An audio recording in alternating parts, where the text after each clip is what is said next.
Lah wong Sunan Kalijaga muni syahadat kan lho moh. Munine sekaten. Muni kalimat syahadat lho moh, muni kalimat sodo. Saking jawanisasi napa bae dene yakin putih ku sunat ya nganggone ireng terus. Kabeh foto wali songo putih kecuali Kalijaga. Dari TKB wonten napa Kusuma. Ya tangga kula, bapak kula Tuban Kalijaga Tuban. Wong kula nate diburu tiang-tiang gara-gara terkenale bapak kula di warisan Kabeh wonten Kusuma. Saiki warise kula nu tamune kathah. Golek kabine sinten Sunan. Zaman kula enak mun tak dol lek go ngopi ya.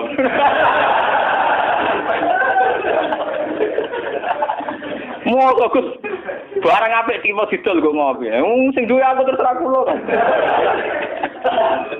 Oh ngenyawang tenan wong alim jujur bakat ana Kusuma. Payah tenan. Fatawi. Raja atau penguasa itu kalau punya keputusan itu harus ikut pada garisnya ulama.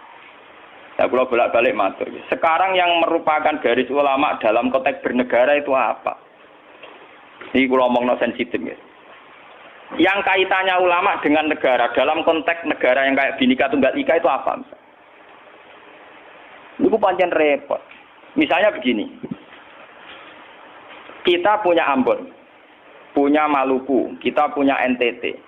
Ketika dipaksakan dulu piagam Jakarta yang memaksakan syariat Islam, tentu mereka akan menantang keluar dari Indonesia, NTT dan Ambon, Irian Jaya misalnya.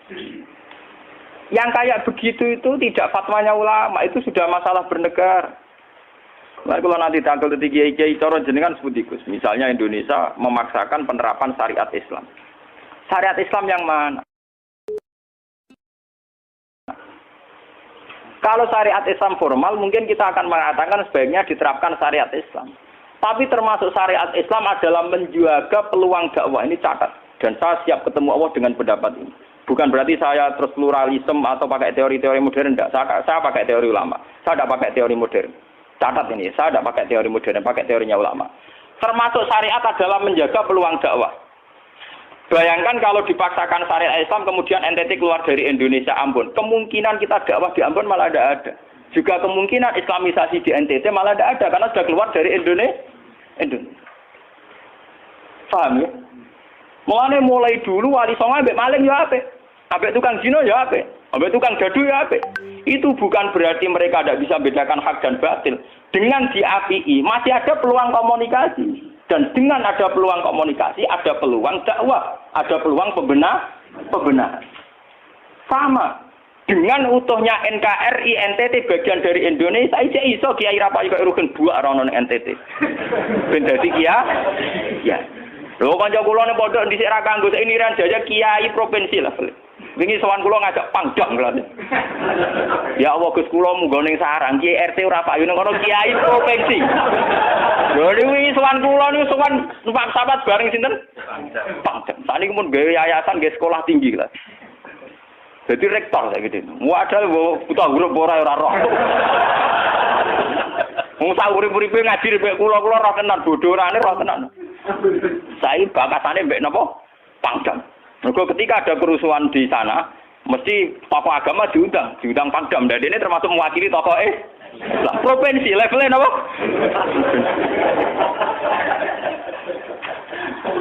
Artinya logika sehat kita, kalau kita memaksakan syariat Islam formal malah NTT lepas, itu kan berarti tidak ada kesempatan dakwah. Toh dengan tidak lepas, toh kita bukan berarti tidak ingin dakwah, kan tetap ingin apa?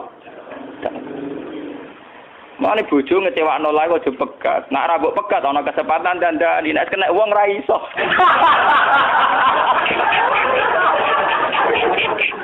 Tapi tak takdir ra apa.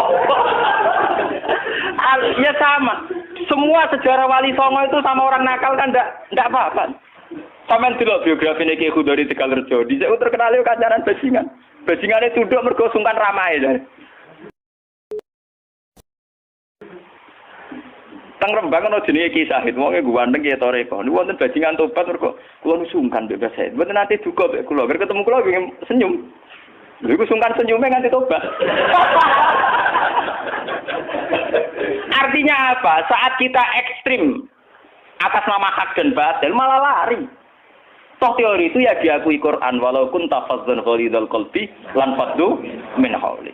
Toh teori itu juga tidak jauh-jauh dari aturan Islam. Meskipun kita juga punya teori yang lain karena ini tidak selamanya berjalan lancar. Kadang gue kancanan nakal ya belok nakal tenan. Kancanan nonde ya katut tenan. Selingkuh tenan. Sebab itu ya ben sing FPI ya keben ekstrem-ekstrem ya keben. Nyatanya pribumisasi kadang ya katut tenan. Wong Gus kancanan nakal kadang tinakali ora anut Gus, kadang Gus katut sing nakal. Malah jadi rocker. Dari sisi pertama dakwah dibeli Gus sing melok nyanyi. Ora kok sing grup band melok wiridan malah. Artinya kan metode apapun kan enggak semuanya jalan lancar, tapi kita atas nama manhaj, metode, kita seluas mungkin punya wacana nggih, terus kita punya banyak pilih. Ini disebut ikhtilaful a'immah tetap nomor rahmah. Makanya yang kamu maksud dengan syariat Islam itu apa? Kalau sering bilang, yaitu misalnya ditetapkan undang-undang gini. Setiap syariat Islam kenapa kita ngemis ke negara, nunggu diundangkan? Kapan kita mandiri sebagai ulama kalau setiap syariat Islam nunggu diundang? Sebelum diundangkan negara, kita sama ulama selalu dakwah ilallah. Misalnya sebelum ada badan narkoba, urip-uripe kiai mesti anti narkoba. Sebelum ada undang-undang misalnya tentang kawin, perkawinan, urip-uripe kiai nak kawin mesti goleki wali. Nah ana tanggane kawin digoleki syahid, goleki napa? Wali. Kenapa setiap syariat Islam kita ngemis ke negara? Dulu ketika bubaran Ahmadiyah juga kita ngemis ke negara. Tanpa itu pun kita sebagai ulama tetap anti napa? Ahmadiyah. Lah nek saiki misalnya tokoh Ahmadiyah kalau menarik di bangku kowe, lah saiki kowe lomonti mbek kiai kono. Kowe kali-kali nyalahno awake dhewe barang. Mun nang kalah lomo ngono ae. Bagaimana mungkin kita dakwah nek kiai sunine medhit, kiai non sunni loh. Ketika wong lari ning aliran jare aliran apa ses? Engko kan nanti hisab pangeran iku mlayu perkara kowe medhit ora perkara apa-apa, ora lara. Paham nggih? Ini masalah. Makanya kalau baleni malih nggih. Syariat Islam itu komplit, termasuk aturan hak dan batil tapi juga aturan dakwah. Makanya kalau terima kasih sama ulama-ulama sekarang itu sekarang ada rumus, ada fiqhul ahkam. Fikih yang menentukan hukum ini haram, ini halal, ini mubah, ini khilafil aula. Tapi juga ada fiqhud dakwah. Di mana dalam sebuah proses diperlukan satu toleransi, jenis apa fiqhud dakwah. Dan itu penting kita kaji. Karena dalam sejarah Makkiyah juga begitu, dalam sejarah apa Makkiyah. Ketika periode Mekah, zina itu tidak pernah halal. Kamu catat, zina itu tidak pernah halal. Maling juga tidak pernah halal. Tapi ada periode 13 tahun di mana Nabi tidak sering ngomong haramnya zina, juga tidak ada hukuman bagi pezina. Artinya apa?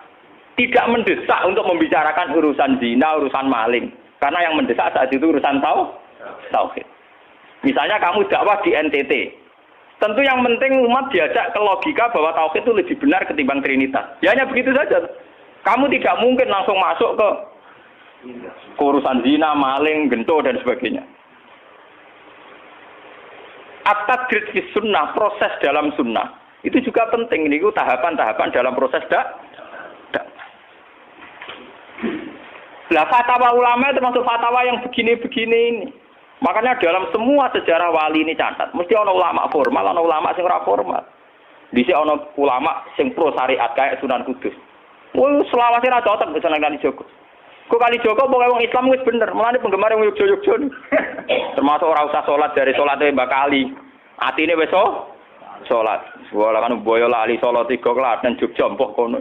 Sunan Kudus kafir cara dene. Selawase ra cocok. Ya tapi bagaimanapun, bagaimana mendakwai orang Islam kawasan Jogja, Klaten, Solo, golongane tingkir, kalau tidak model Kalijogo. Nyatane ya tetep saiki Islam pirang-pirang, sing salat ya wis akeh.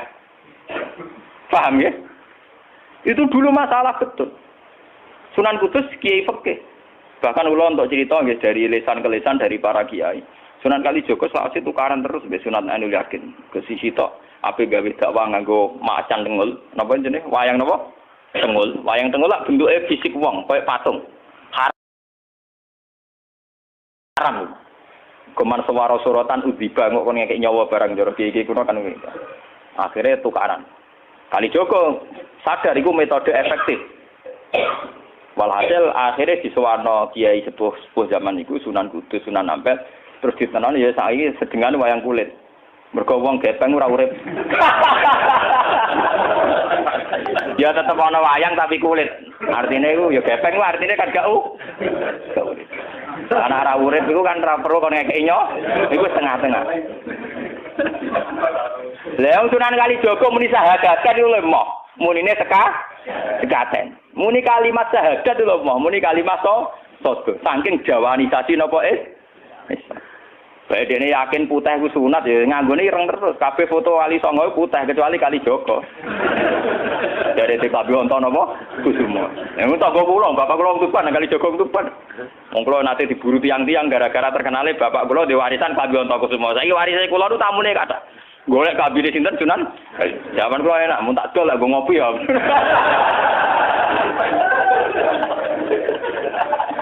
Mau Gus barang apik timo didol kok ngopi. Sing duwe aku terserah kula kan. Oh ngenyawang tenan wong alim juga bakat ana Gus semua. Apa ya, tenan. Mulai dulu Abu Yazid Al-Bustami juga begitu. Mesti ada ulama yang di kampung-kampung. Sama tak ceritani ya, biar ulama syariat tidak terlalu ekstrim. Zaman Sayyidina Umar jadi khalifah. Khalifah resmi yang ditunjuk para sahabat. Dan saat itu belum banyak konflik. Yes, belum banyak apa. Itu Sayyidina Umar mendapat amanah dari Rasulullah sallallahu alaihi wasallam. Umar, saya punya umat. Dia adalah orang terbaik di zamannya. Ya, saya punya umat, dia adalah orang terbaik di zamannya. Namanya Uwais Al-Qarni. Kalau kamu ketemu dia, salamku untuknya. Dan kamu harus minta doa supaya husnul khotimah. Terus dari Umar, pakai Fabi. Pulau ngertosi sepundi. Dekne udah penyakit baros. Fa'adhabahu wa ila maudi ad-dirham. Walhasil ning gone katifil aisar ada bekas penyakit baros tinggal sak napa? Sak koin nggih, cara sakniki napa? Sak koin. Ini kula cerita. Dia punya ibu sendiri hidup di kampung Angon Wedhus.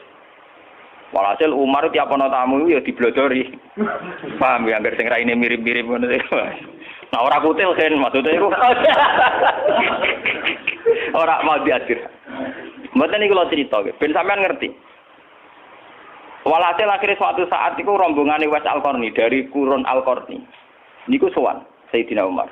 Ketika ketemu sesuai sifat itu, Sayyidina Umar nangis itu. Uwais Al-Qarni mboten purun. Walhasil akhirnya yang memerintahkan ini Rasulullah. Uwais Al-Qarni purun nangis terus ditunang. Lalu sing antik apa? Sayyidina Umar tanya, "Ya Uwais, saya ingin waktu supaya kamu mau ketemu saya." "Ndak ya Umar, ini harus pertemuan terakhir. Ini harus pertemuan apa? Terakhir." Walhasil semenjak itu tidak ketemu lagi sama Umar. Artinya apa? Dan itu saya yakin, sama ndak usah anut kula, keduren anut makom kula. Dan resiko sama mesti rawani. Artinya begini. Ketika orang dengan izzatil Islam, ini catat betul. Misalnya wong dadi kiai gede, kados kiai kula misalnya Kiai Memun, kados Hasyim Muzadi, kados Gus Dur, kayak kiai besar. Jangan-jangan nikmatnya jadi kiai besar oleh umat loh, oleh umat tidak oleh mereka ya, jangan salah paham. Oleh umat ditafsirkan wajar dong mereka senang jadi kiai, di mobil mewah, di duit akeh pengaruhnya gede. Misalnya Habib Lutfi, orang-orang punya pengaruh, Ki Hamid Pasuruan umat. Artinya apa? Mereka, aku yakin mereka orang-orang soleh yang bisa nikmati keberhadiran Allah Subhanahu. Tapi umat tetap membaca mereka, bagaimanapun ada fasilitas. Umar sebagai khalifah punya pengaruh, punya uang, punya otoritas. Bagaimana dengan fakta bahwa Islam juga mengajarkan orang hanya nyaman hanya satu, dengan Allah, dengan kebenaran. Tapi dengan percontohan orang-orang kayak Uwais Al-Qarni, maka Islam utuh. Ada penjaga syariat kayak Sayyidina Umar, Habib Lutfi, Kiai Memun, Ki Hamid Pasuruan. Orang-orang jadi sentral, cara teori sosial jadi mercusuar. Tapi ada orang-orang yang menunjukkan bahwa dia bisa bahagia hanya dengan kebenaran. Paham ya? Akhirnya umat kan enak. Lho kados kula nu ngrasakno tenan. Kula nu nganti saiki rong tau jeneng imam masjid. Padahal imam-imam itu sungkan. Kula nggih mboten nate pidato. Kula nggih iso ya sing pasar be anak kula dhewean mboten ngajak pengawal. Saya tunjukkan kepada umat bahwa ajaran Islam yang sebenar yang bisa membahagiakan adalah senang pangeran titik. Dan kewajiban dasar dalam Islam wong kon rumah anak. Soal pengaruh aku, saya ngomong ini jujur loh. Saya punya pengaruh kalau ngaji ya ngaji saya banyak. Tapi saya tahu betul yang kewajiban pada saya, yang hakiki hanyalah saya pada anak saya. Awaladin soleh.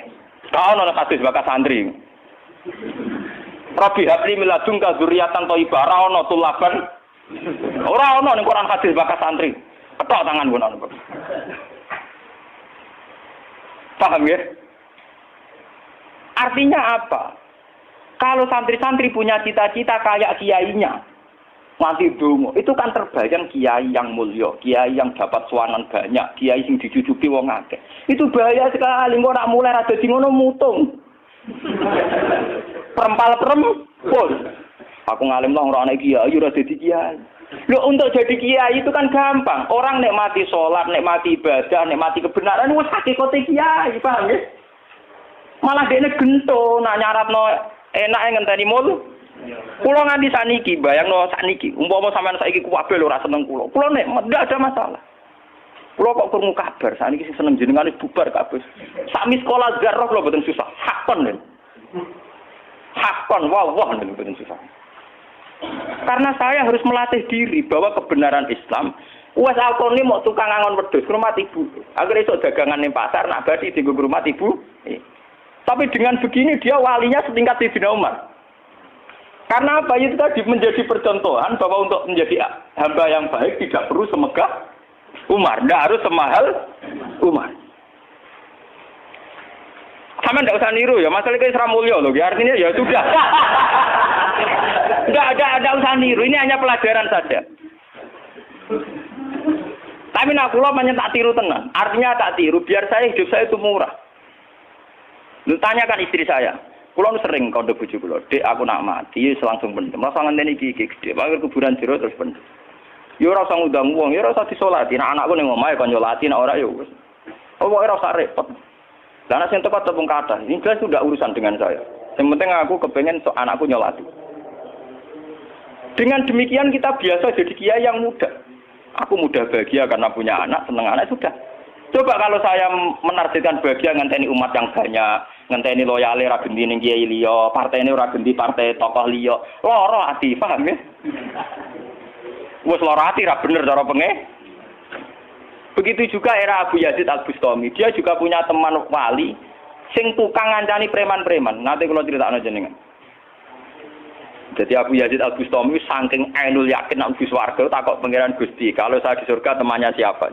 Jadi ora takok mlebu ta ora, tapi kalau saya di surga itu temannya siapa? Kalau dia ini yakin kelasnya itu tidak ada yang bandingi. Jadi dia ini dua kelas yang ora ono sing banding. Sampai pangeran walhasil dijawab si A misalnya. Ya Rugen misalnya. Rugen iku atokan cekak gawe piring Jepang wis ora tau ketunan. Ya preman sithik-sithik nyeraine sik preman terus walhasil terus barang dipethuki pas ning warung wong minum-minuman. Ya dene mboten minum, nggih ngombe banyu biasa, banyu putih. Kancane udah minum kabeh. Akhirnya Abu Yazid balik kanan. Jangan-jangan ngipi saya salah. Mosok kancaku ning swarga kok wong ngono iku. Pas sampai balik kanan diceluk. Ya Abu Yazid, ya betul, saya teman kamu di surga.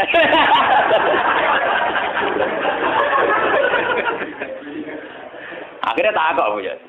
Saya kowe iku wali kelas atas, kok kelakuanem ngono. Kula ngancani wong minum-minum niku dalam proses dakwai mereka, aku separuh wis tak tobat. Sing separuh tugasnya jenengan mriyang. Aku ya mriyang wali resmi kon nobatno wong mereka. Jadi gampangane umat Gus Mek tekan mimpin Hasim Muzadi. Paham ya? Abu Yazid terus ngetokno wali ini. Iya. Umatem kon delok raiku. Nak ora tobat ojo udang Abu Yazid habis. Delalang. Hei umatku, itu seorang wali Abu Yazid. Lihatlah wajahnya. Langsung tobat kabeh. Karena alamatnya kiai nek tau nobatno wong. Ana kiai kok ora tau nobatno wong, ora ana wong sing tobat krana wajahe ta suarane ora pati kiai. Paham nggih? Ora pati napa? Iya. Tugase kiai nobatno wong ora ana sing tobat malah kepelayon. Iku ora pati napa? Artine dia nyaman tenan.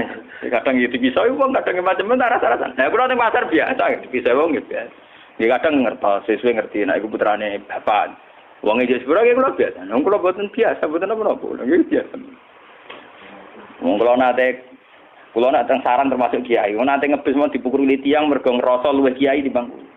Anak kula teng pondok sarang ngalim ngeten-ngeten. Padahal kula niku gurune berarti. Wah, maten kuat. Wah. Saking awam kula, maksudnya karena saya dipil ngajak anak kula ya nggo dadan sitok ngono. Guyon mbek anak kula wis wong awam cekek.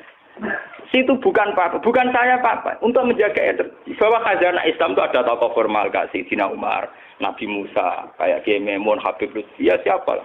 Kalau di sini mungkin kados Kiai Nawawi, banyak Kiai, enggak apa-apa, itu harus kita jaga, kita hormati. Kados Mbah Nawawi, Mbah Munawir, Mbah Arwani kita hormati. Tapi jangan lupa Kiai Humul ini juga menjaga stabilitas agama. Dan itu di Wali Songo dicontohkan anane Sunan Muryo. Sunan Muryo itu satu-satunya sunan yang mau kumpul uang, memilih kuburan yang dhuwur gunung angel ra karuan. Artinya kita ini harus kaya sekali dengan khazanah-khazanah perilakunya para orang-orang Tapi kenapa kamu milih soleh-soleh sing duwe akeh? Jangan-jangan kowe wis kriminal, paham? Wong aku sing alim ora milih soleh sing ngono kok kowe ora ngalim kok milih soleh sing duwe akeh pengaruhe. Mana kulon saat ini sempurna kan, urip kulon wis final. Kulon anggap urip kulon pun final. Mana dari bujuk kulon kok tidak kulon mati. Kulon menganggap urip kulon final. Artinya saya itu sudah menganggap Islam itu final. Umpama Islam itu kelebihannya kan gitu. Umpama dewean ya nyaman, kumpul uang ya nyaman, tengah-tengah ya napa? Nyaman. Mulane dari Hikam ketika mendidik Humul. Bagaimana saya butuh orang saat saya lahir juga sendiri. Kok aku ketemu pangeran dihisab ya sendiri. Kok ning jero kuburan ya sendiri. Aku tanggung jawab ning arep pangeran sendiri. Kok aku dipendem ya sendiri. Aku pas lahir ya sendiri. Aku pas mati ya rohku dicabut ya sendiri. Kok aku butuh wong lha apa? Tapi sekarang manusia semenjak ada teori ilmu sosial itu kulino didikte betapa pentingnya pengaruh relasi jaringan. Wah, teori bulat kok mbok not. Paham ya? Pembulatan teori ngono apa? Lha sakniki Rembang kados ngene rame-rame badhe pilkada. Wah, akhir kiai disowani kandidat-kandidat. Lah niku kandidat kula niku entuk bocoran. Paling sumpek nek absen jenengan. Wes kabeh kandidat takok toko arah-arah kasil. Padahal cara kula disowani nggih purun, tapi kita tahu kula luwih nikmat tak dolaran mbek anak kula. Kita kandhani asisten. Ya ora apa-apa rene, tapi aku ya ora janji ketemu. Pokoke pas dolaran mbek anak tak dhisikno anak. Muga cara Quran niku bupati mbek anak wis dibakati hubungane wong tuwa mbek napa? Anak. Mbok kowe bupati dolan apa tau dolan mbek anak tak menang anakku.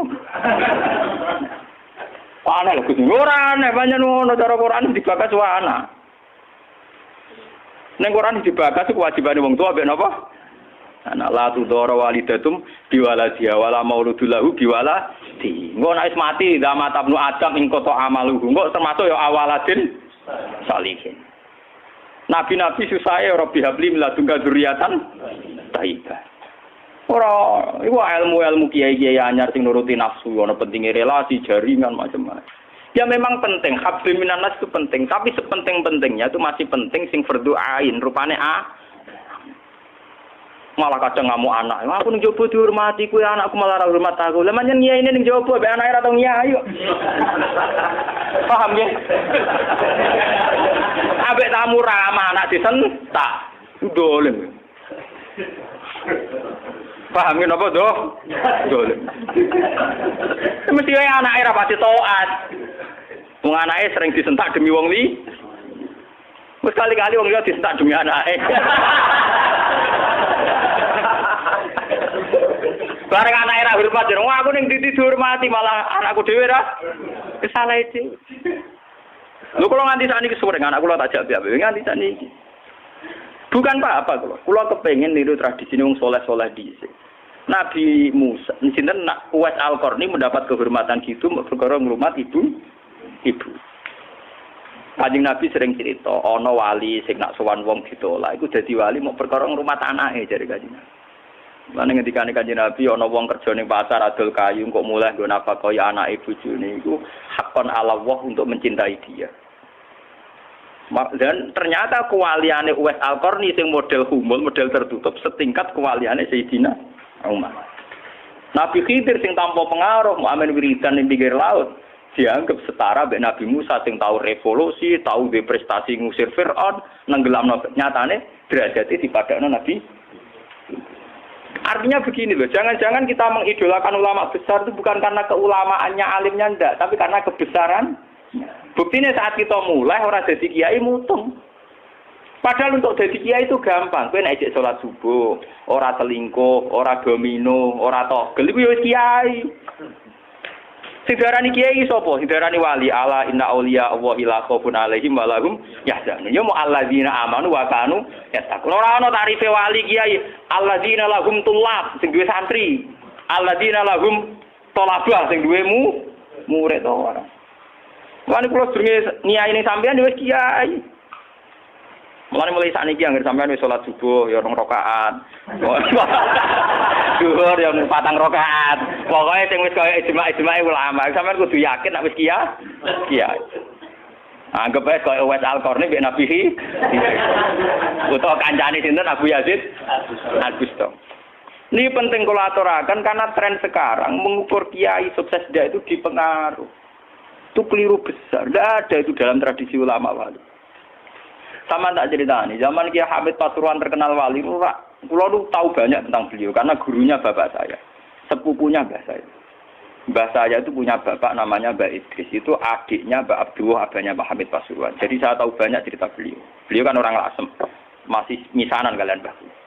Niku hormat sama wali-wali humul. Zaman itu beliau masih hormat jenis Gus Ud Sidoarjo, juga hormat jenis Mbah Muhammadun Pondowan Padi. Artinya wali-wali populer sebetulnya yang hormat sekali sama wali-wali humul nggak terkenal. Tapi kita kan mesti milih yang terkenal saja, paham ya? Padahal wali-wali yang terkenal itu hormatnya bukan main sama wali-wali yang Sinten sing aran I'anatul Thalibin Sayyid Zaini Dahlan. Niku gurune sing aran sinten? Gurune sing aran I'anatul Thalibin. I'anatul Thalibin dikarang Sayyid Abi Bakar sinten Syato. Niku muridé Sayyid Zaini Dahlan. Nggih, muridé sinten? Sayyid Zaini. Iku dhe kanca wali ning pasar Bakul Keramik. Iku angger Jumat ditiliki. Ya guyon. Suwe-suwe santrine gak trimo. Santri kaya Mustofa ora gak trimo. Wong alime ngono kok dijak guyon mbek bakul napa? Moga Jumat ditiliki. Sayyid Zaini sing rono. Sesuk takok. Wong ngoten jangan tidak itu. Iku kancaku wae. Wong sing ilmune banding aku ya wong iku.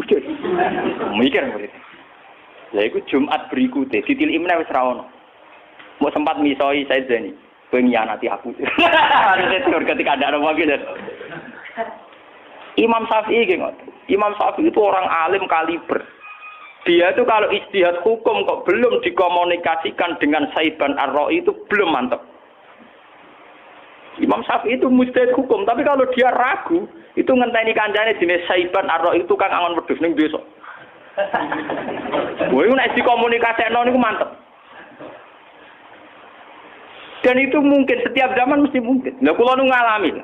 Kula kan sering teng pasar. Ana mobil mau mandek. Ya hormati kula nggih biasa pakai sukum. Lah cara wong sira ro nek kula numpak dokar, cara ora ro kan wong numpak dokar dihormati wong numpak mobil. Tapi perasaane numpak mobil kan tetep ngakoni kula wong alim.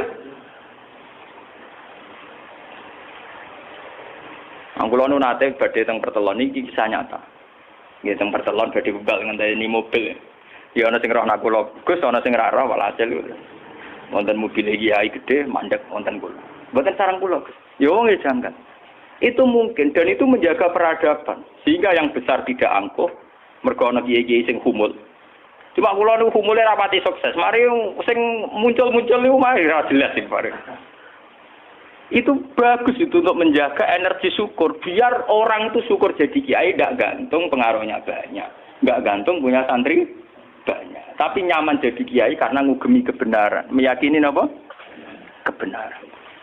Dan ini penting kalau aturaken. Lalu kula nganti sakniki kepengin ngoten. Cuma arah sukses. Artinya kayak kula nanti ditetir tetep murid. Jadi pengaruh dulu Mas kula mbek tamu ya rapati hormat. Kula mbek wong ya rada angel petukane. Tapi untuk takdir, kasus kula itu takdir. Sebenarnya itu tidak pilihan saya, artinya tidak pilihan. Tapi ini perlu kula aturaken biar khazanah Islam sing teng NTT teng Ambon itu masih. Kula nate diceritani Kiai Memun. Zaman Khalifah Harun Ar-Rasyid, niku setiap begundal dibuat teng fak-fak, teng Irian apa? Jaya. Sama seperti Inggris, orang-orang nakal dibuat teng Australia. Niku nak dirunut gak ada misi dakwahnya. Ternyata dari Irian itu turunan Arab itu banyak. Sehingga ada Islam teng Irian nganti tok Timur Leste, yang dulu masih Timur. Malahnya PM Timur Irian namanya Martin apa? Al-Qatiri ini wak turunan apa? Arab. Wong Timur Leste kok tahu di WPM turunan Arab. Ini berko zaman sinten Harun Ar-Rasyid. Niku begudal-begudal dibuat teng fak-fak, napa? Teng.